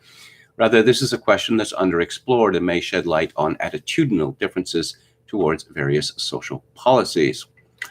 Dr. Lyle Rossiter, a board-certified psychiatrist who's treated mental disorders for over 30 years, and adds that white liberalism thrives on supposedly championing workers, minorities, the little guy, women, and the unemployed, who they continuously see as wronged, cheated, oppressed, disenfranchised, exploited, and victimized with little to no agency of their own, a view that often mutates into the infantilizing and patronizing of certain groups within a narrative. The people responsible for these crimes, as Rossiter tells it: poverty, disease, war, ignorance, unemployment, racial prejudice, ethnic and gender discrimination, modern technology, capitalism, globalization, and imperialism. In the radical liberal mind, this suffering is inflicted on the innocent by various predators and persecutors: big business, big corporations, greedy capitalists, U.S. imperialists, the oppressors, the rich, the wealthy, the powerful, and the selfish. I would like to see these figures adjusted for wealth, actually, because purely on an anecdotal basis, I see, if Twitter is any indication, that doing quite well in the world, earning enough money to afford, say, an apartment in San Francisco, if you have liberal leftist views, it's not going to make any difference in terms of your mental health. You are still going to be miserable. I mean, remember when Trump won in 2016, that these liberal white women had a collective psychotic break? Hey, you win some, you lose some, right? That's not how they saw it. So let's, yes, of course, there's a chicken and egg situation. Are these women liberal because they are crazy, or are they crazy because they are liberal? Well, I guess 6 of one, half a dozen of another. Let's take a look at the chat. Roulette Cracked says, I told my friend that they actually had disinfectant mats at the entrance to City Hall that you had to step in to disinfect your shoes. He replied, I've got one of those. It was announced officially. It's been known since, fall of last year, but it was announced officially a few weeks ago that you don't get COVID-19 from touching surfaces. You don't. I mean, I'm sure there are a few cases, but it's exceedingly rare. This is a respiratory disease, and it is, what comes out of people up here. But no, I see an enormous amount of commercials now, Lysol and the like. This kills COVID germs. We continue to terrorize people that everything they touch is possibly contaminated. And of course, as I said a year ago, if this were true, every single one of us would have been exposed to COVID already. Don Wills says, my plan: buy a cheap sheer summer dress 2 sizes too big to wear over my clothes. Dare anyone to question my ideas, my actions, and failure to obey any codes or laws. Beat the left using their tactics. Okay. What else do we have here? Tim Pool reeks of insecurity, says Don Willis. He should get a permanent beanie tattoo. Do I know who Tim Pool is? Bald spot anxiety is real. Ask Tim Pool, says Roulette Cracked. Are you talking music today? Says Metal Mike. No, That's on Mondays. Of course, I occasionally talk about music at other times of the week as well. Yeah, bald spot anxiety. I guess when I was, in my very early 30s, I started losing my hair. I started losing the hair at the temples here. And this consumed a great deal of my thinking for years afterwards, because I thought, oh my God, I'm going bald. I'm going to look like George Costanza, and I do not want to look like George Costanza. I don't know how I would be able to deal with this. I'm not going to go the Anthony Burgess, Robert Novak way, with these absurd, grow my hair on one side down to here and then pull it over the head. No, but thankfully, the baldness ended at the temples. So I consider myself lucky in that regard. Texas Feral Hog says maybe I could get a good high-tech job signaling as trans if enough young women have been successfully brainwashed to MTF. It wouldn't be bad. Good chance I'd get more dates. Anyway. Roulette Crack says thinking you are uncomfortable in your own skin is not a skin issue. That's a mental issue. Again, ADHD. There's another example of what I was talking about. A friend of mine wrote an article in the early days when it was still called ADD. Does your child exhibit these behaviors? And there was a very long list of them. Yep. Sometimes. I suppose so. Oh my God, my child has ADD. And you could have changed the list of behaviors to acting like a boy. But no, it's the national panic. And you got to drug them. Got to start drugging boys in a big way, because they are, they're just too unruly. Their behavior isn't like that of women. So we can't put up with it. Steve says, picture Kevin playing Mario Brothers. I did. Actually, I like the arcade game, or Grand Theft Auto. No, this Grand Theft Auto came after. I gave up on video games a long time ago. This would have been in the late 80s. They became insanely complicated, such that you had to, I remember sometime after that, in the 90s, a girlfriend bought me a copy of The Sims. She thought I would like that. And afterwards, she was upset with me because I really hadn't played it. And I don't know that I told her the truth, which is, like, do I have to read a book in order to understand how to play this game? Texas Feral Hog says, when I was a kid, a neighbor smoked menthols. Mr. Cantale appeared to be Lombard stock, high testosterone, deep, thick-voiced, robust man. He was silent generation, so it wasn't animated. Okay. Yeah, menthol cigarettes. Ugh. Again, in the 80s, when I got really poor and I was working in the worst job I've ever had in my life, and I didn't have any money to buy cigarettes, and so there seemed to be there were some nice women in the coffee room back when you could still smoke in offices. And so I asked her if I could have a cigarette of her, and she kindly agreed and gave me a cigarette, and I lit it up, and it was like, oh my God, what is that? What is it? It's like I'm smoking an after dinner mint. Ugh.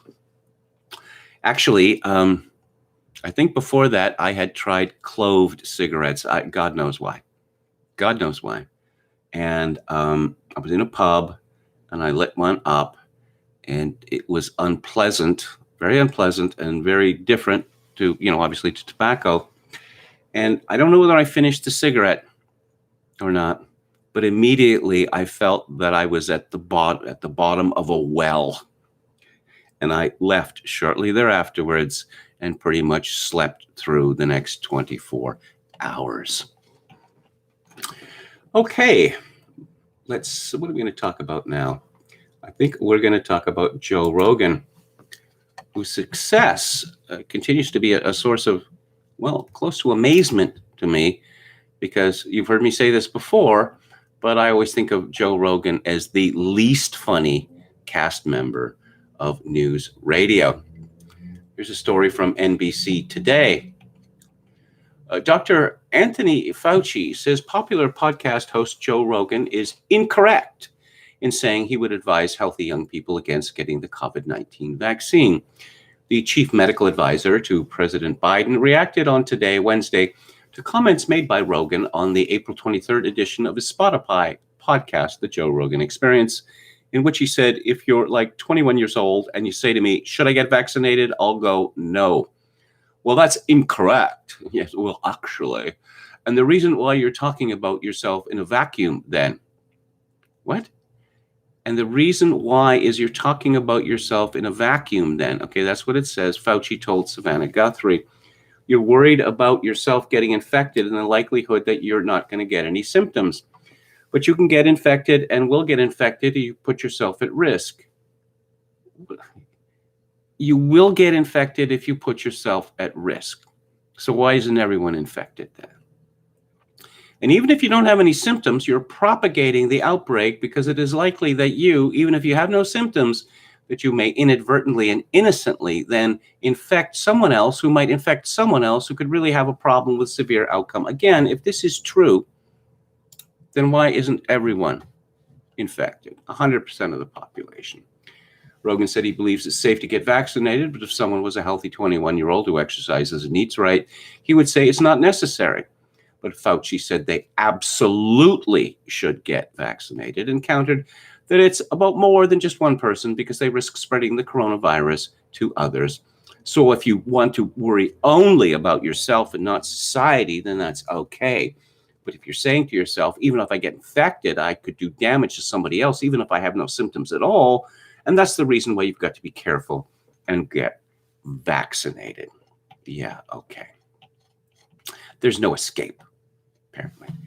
No escape from vaccination. And more from the sainted Dr. Fauci from Breitbart. And again, this refers to the interview with Savannah Guthrie. Masks. Fauci discussed the new mask guidelines that allow vaccinated people to go outside without them.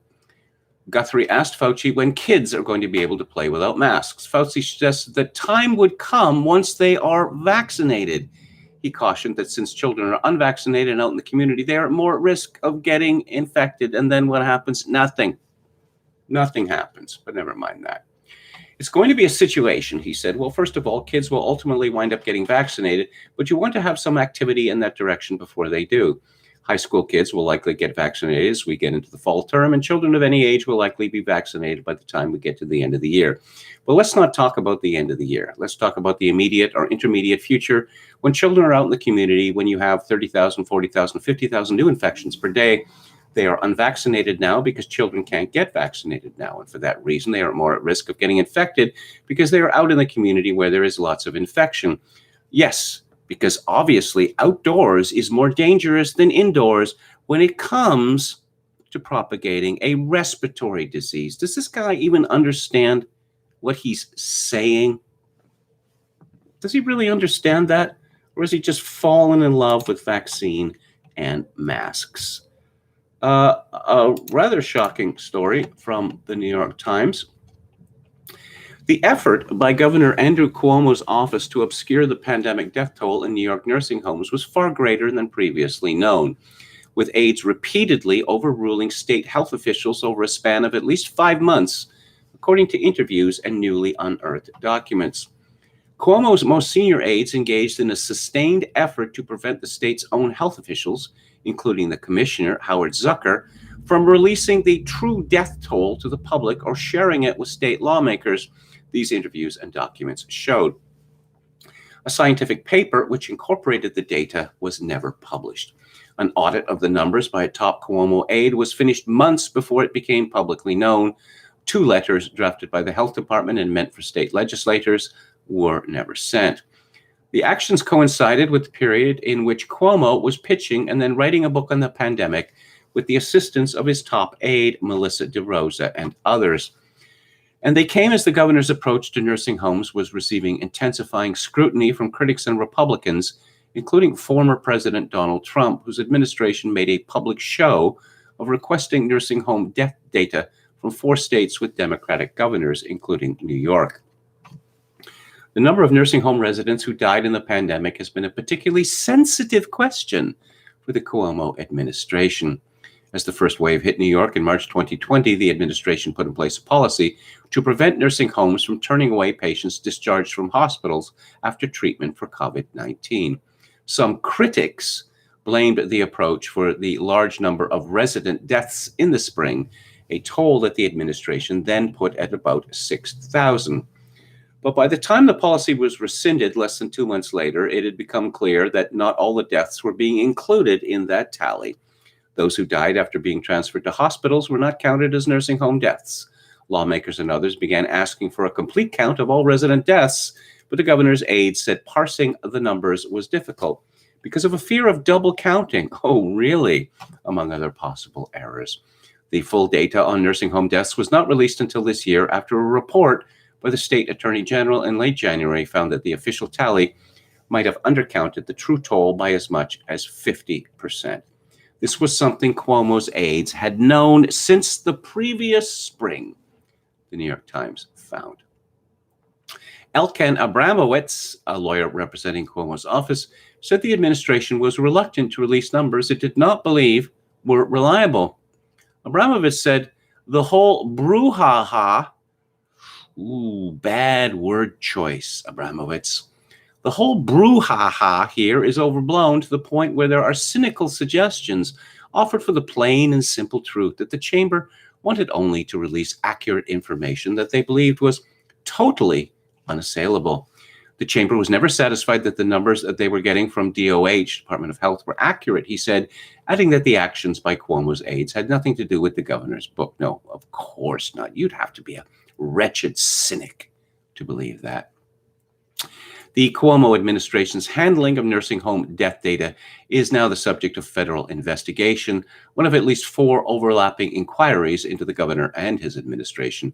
As of this month, more than 15,500 nursing home residents in New York State with COVID-19 have died. The state attorney general, Letitia James, is also looking into sexual misconduct accusations against the governor and into whether Cuomo misused state resources to write his book on the pandemic. The state assembly is conducting an impeachment inquiry. The governor has denied wrongdoing and urged patience as the inquiries proceed, even as prominent New York Democrats such as Senator Chuck Schumer have called for his resignation. Cuomo has held on to support among many Democratic voters in recent polls, but on nursing homes, he has received sharply negative marks. Well, one of the things that Cuomo has done is interesting. He's just brazened it out. He's just brazened it out, just like Bill Clinton brazened it out. And if you want to save your job, you're a politician, you should learn from Bill Clinton and Andrew Cuomo. Just brazen it out. No. They're lying. And then the proof comes. How long ago was that? Why are you stuck in the past? I'm all about the future. You're all about the past. And you're all about negativity. I'm about positivity. I'm about getting things done in the future where we're all going to live one day. You know, making tearful apologies, it's just going to cause you to lose your job. Well, you're going to make more and more apologies, and then eventually you will be forced out. Brazening it out, I'm sorry to say this, but there's no sense of honor, morality in politics any longer. And in further COVID folly news, and again, this is a story which, I don't know, even a few months ago, I would not have believed. This is from gutsmack.com. Oregon high school junior Maggie Williams breaks the 800-meter school record and falls face first at the finish line as her mask restricts breathing. Both Williams and her coach agreed the collapse stemmed from being forced to wear a mask while competing. She said, I felt super dizzy and eventually passed out. Clearly, in the past, this has never happened. In this race, when I'm wearing a mask, it did happen, so I don't think this is a coincidence. As a result of the incident, Oregon health officials revised the rules yesterday regarding masks. Yes, Governor Kate Brown, who, I should remind you, is America's first bisexual governor. She caved on this issue, wearing a mask while running a race. Yeah, that is the level to which we have devolved. And taking a look, as customary, at lockdown skeptics, vaccines cut household transmission in half after one dose. Coronavirus spike protein alone may cause lung damage. Ugh. Research on mice has found that exposure to the SARS-CoV-2 spike protein by itself without the rest of the virus or any other viral replication is enough to cause COVID-19-like symptoms. Germany's domestic spy agency monitoring anti-lockdown activists for suspected sedition. I guess the Germans really like surveillance. They really, really, really like it. It doesn't matter what kind of regime they're living under. They just like spying on people. Reduced interaction caused by COVID lockdowns has left children vulnerable to other illnesses. Oh, how about that? This is from the New Scientist. It is too early to know for certain, but extended coronavirus lockdowns could have a long-term effect on the development of children's immune systems, affecting allergic responses. The majority of the components of the immune system go through a process of maturation between birth and the age of 6. Immune systems learn to regulate themselves during these early years, says Byram Bridle at the University of Guelph in Ontario. Regular exposure to the natural environment and a variety of microbes enables immune systems to learn to differentiate between things that are foreign but not dangerous and foreign things that are pathogenic.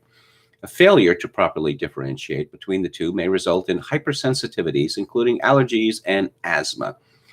Bridle suspects that for COVID kids, children who have spent a significant proportion of their life under lockdown, there may be a higher eventual incidence of such allergies, asthma, and autoimmune diseases. Apparently, science is now saying that I have been right about this for decades. Allergies? When I was in school, who had allergies? Who had allergies? Asthma? Who had asthma? And I wondered, why has there been an explosion in both these things? And then it hit me. Children used to go outside, young children. In fact, they were often forced outside to play in the fresh air because fresh air was thought to be good, indeed mandatory for children. And they would often get dirty, quite dirty, covered in, mud and such like, and sweaty. And then, I don't know, when would this be?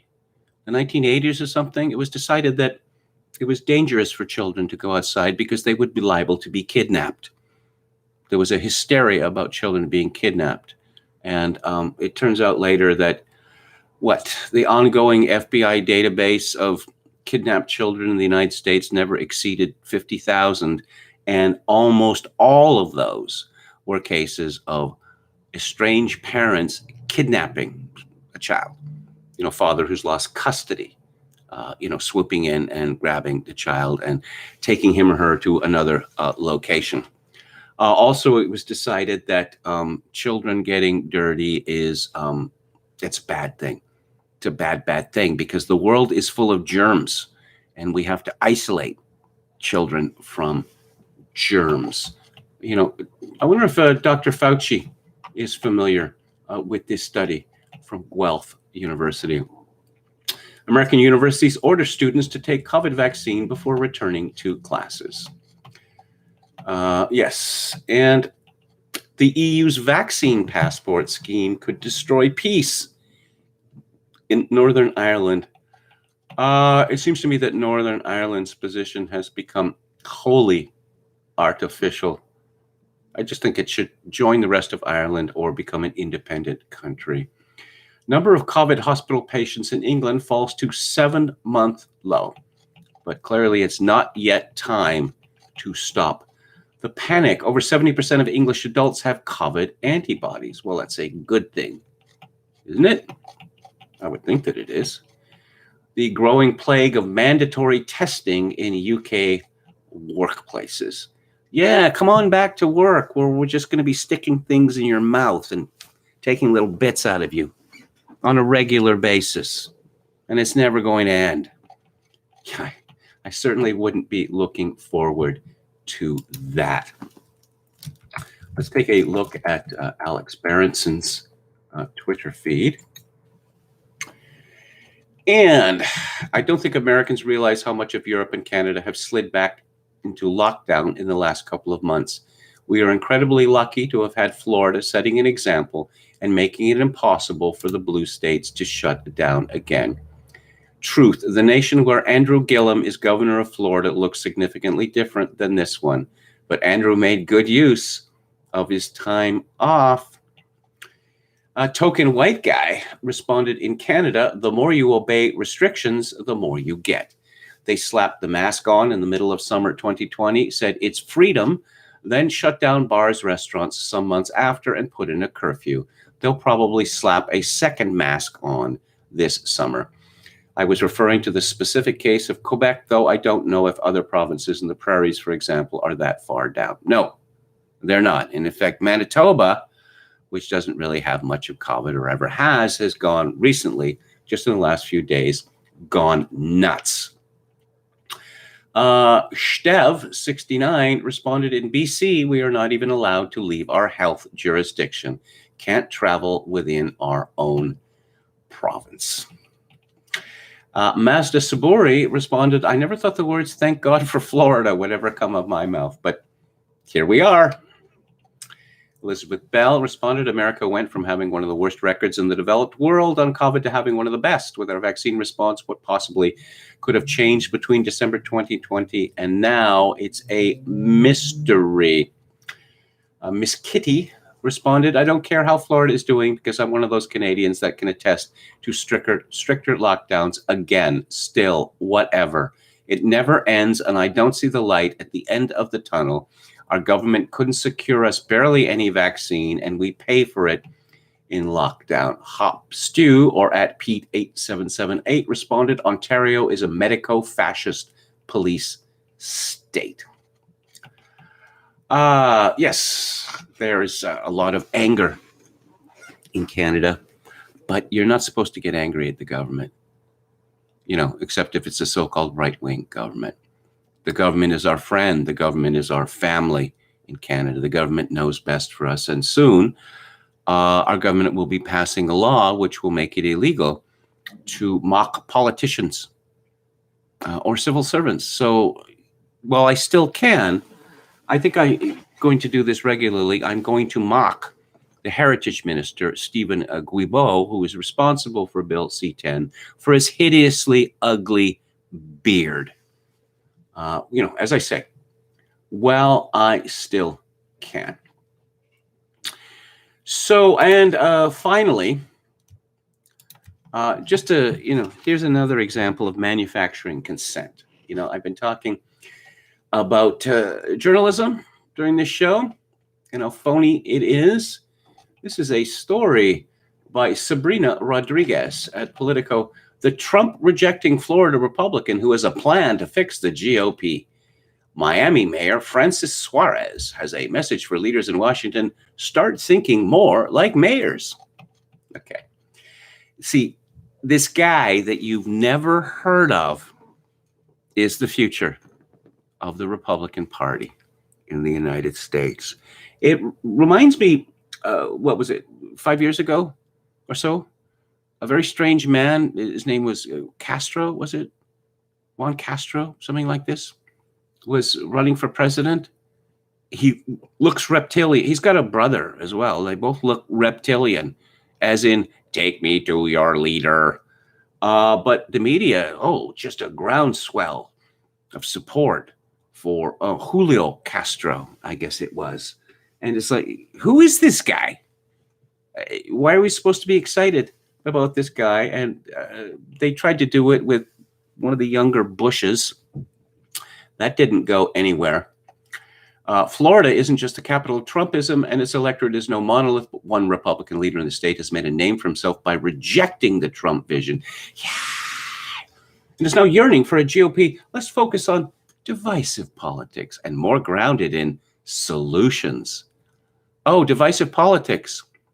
Because the Democrats are certainly not divisive. Apparently, division wins.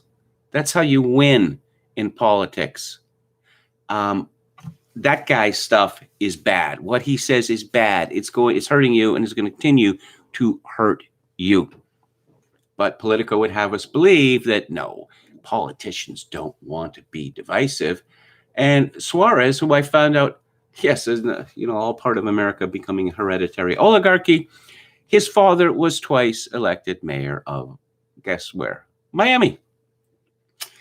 He doesn't have a great relationship with Governor DeSantis, and he even voted for DeSantis's 2018 Democratic opponent, Andrew Gillum. Clearly the future of the Republican Party. So that is the show for today. What is coming up tomorrow? On Theater Thursday, we are going to be discussing Rainer Werner Fassbinder's epic Berlin Alexanderplatz from 1980. And on the book club, a very impressive dystopian novel about China in the near future. It is called An Excess Mail by Maggie Shen King. And on Music Monday, next Monday, May the 3rd, K-pop, The Uncanny Valley. Let's have a final look at the chat. Ed McNick says a panhandler down at the gas station, biggest news in town since they put a stop sign on 2nd Street. Texas Feral Hog says there are some powerful Manhattan and media people really pissed at Cuomo over their parents dying because of him. Hogan's Iron says that Suarez is like Larry Hogan, governor of Maryland. He's a Canadian media favorite. Even Republicans like Larry Hogan disagree with Trump. Well, thank you, Eminenton, for your kind words. They're still waiting in Congress for the C-3PO address. What was it they're saying, a Gateway pundit, that Nancy Pelosi had limited attendance to 200 people because apparently dementia patients can be put off or terrified by loud noises. I don't know whether it's true. But it's funny to talk about. David Wright says children are being made more weak on how they are not allowed to face the world or overprotected. It weakens in many ways more prone to illness and allergies. I read about this phenomenon years ago that, okay, so the kids go off to university, right? Now, there's been lots of movies been made about this. Or guess who shows up? Mom and dad. Oh my God, how embarrassing. How am I ever going to live this down? Apparently, the helicoptering doesn't stop even after the kids go off to college. Oh, we're going to have your dorm room, decorated. Really? Oh, and I'm going to arrange your diet and all the rest of it. And I'm going to be popping in on a regular basis. And there's no escape. One of the things I remember from my childhood was that even though there were 6 children in my family, there was a certain amount of privacy accorded to children. You were allowed to be on your own and, I don't know, just lay on the bed and stare at the ceiling and think of things. But now children must be busy,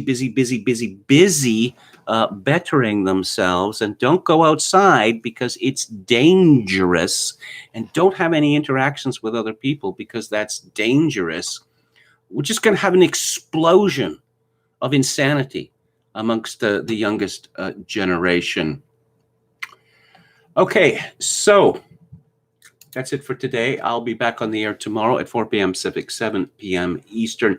If you like the show or any part of it, I'd appreciate it if you click on the like button and subscribe to my YouTube channel if you have not done so already. If you would like to make a donation to this live stream, which would be exceedingly well appreciated and needed at this time of gross uncertainty in my life, my PayPal account is linked to Kevin_Grace@hotmail.com. Once again, Kevin_Grace@hotmail.com. If you're in Canada, donations to this live stream can be made directly via Interac at kevingrace@shaw.ca. And I leave you with this, as always, in these days of social atomization and civilizational collapse, I do dearly wish that you, my dear listeners and viewers, manage to forge a genuine human connection in order to ease the burden. Good night.